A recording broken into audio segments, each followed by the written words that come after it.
Hello and welcome to them Extra Fightin Wurds. My name's Sam Bradley. This is part of the Fightin Wurds podcast. Just a little extra thing that we're going to put out when things happen between us doing the shows, basically.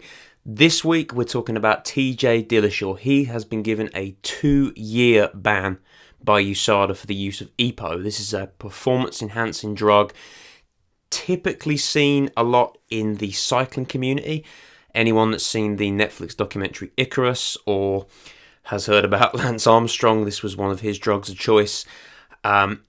Basically what EPO does is allow bone marrow to produce more red blood cells, and this in turn means you can store more oxygen. It's good for aerobic exercise, aerobic activities. It means you can go faster, harder, for longer, essentially.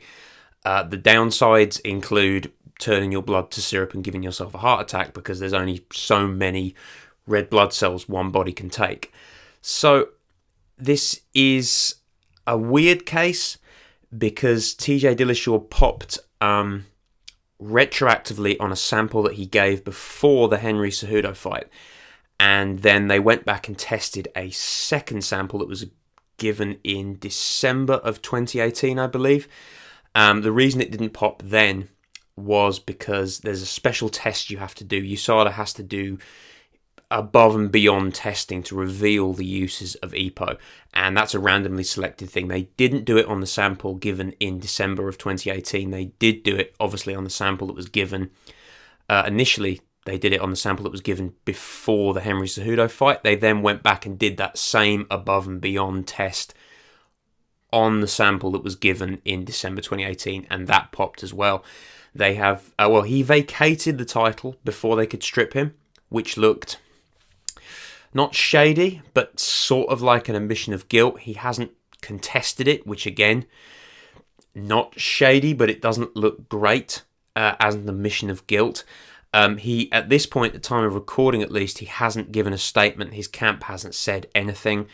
I don't think he's posted anything on Instagram, Twitter, but it doesn't look good. Excuse me, for TJ Dillashaw. It's a lot of people are going to come out and probably say, well, you know, he's 33, his career could be over because he can't fight until January of 2021. And I don't think things could get much worse for TJ Dillashaw right now. I mean, will he come back? Probably. I can see it. John Jones came back twice, 3 times, whatever. However you want to look at that. And the John Jones thing actually is a comparison that I've heard from a lot of people. A lot of people said, well, you know, John Jones, there was this up and down, but I tending to disagree here. First of all, the Bantamweight division is not the light heavyweight division, at least not in the UFC. John Jones was, you know, still is to some people the greatest to ever do it. How his drug offences, how his out-of-the-cage activity affects that, by the by.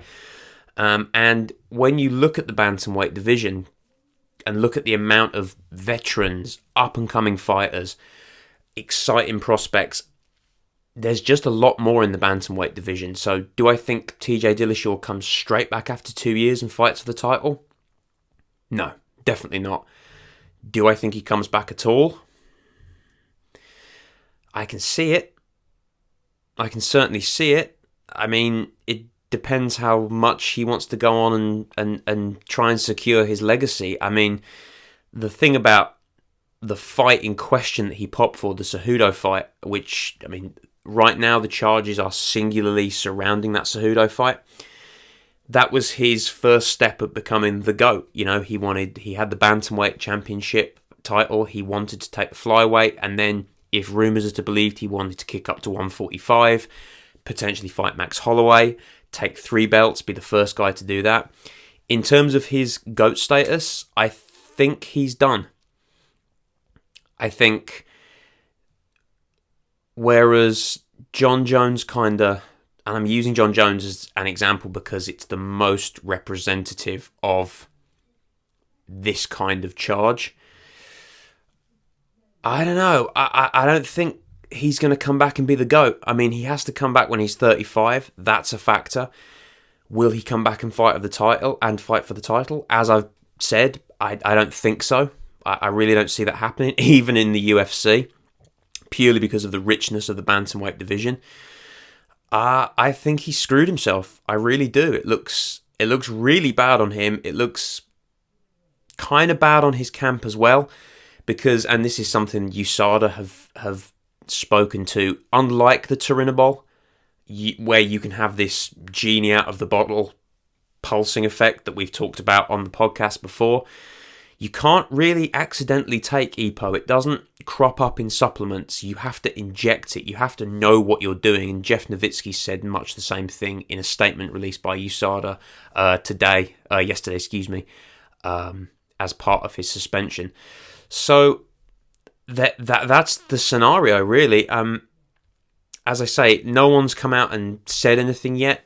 In terms of what comes next, Cody Garbrandt, obviously, has been very, very vocal about how he called it. Cody Garbrandt actually called TJ Dillashaw out in a tweet in April 2018, saying, you think you're hurt. Well, maybe it's all that EPO going to your head, and we'll flash that tweet up here.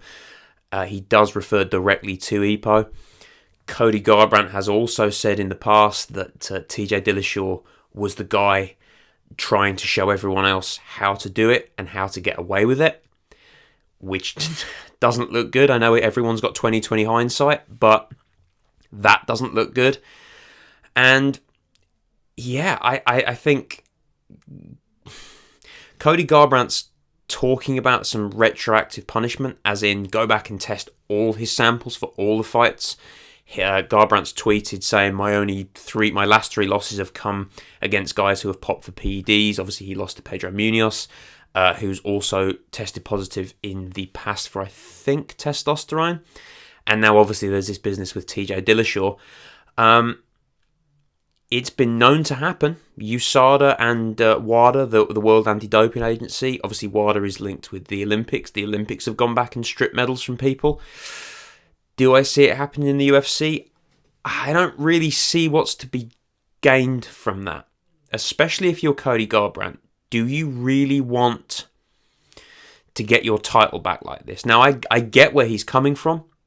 I get it, and it's kind of sad, but kind of not, that to unify the new holder of the bantamweight belt, they've had to go outside the division. Obviously, Cejudo's fighting Moraes relatively soon. In terms of Garbrandt, I don't know. I think there is an argument to be made, but I don't think it's strong enough. And we'll have to see the fallout. We'll have to see what TJ says. But Cody Garbrandt, it doesn't look good to get your title back after 3 consecutive knockout losses. Thanks for watching, guys. If you've enjoyed the show, check out our other YouTube content. Subscribe wherever the button is. Like, share it, all that good stuff. Thank you very much for watching.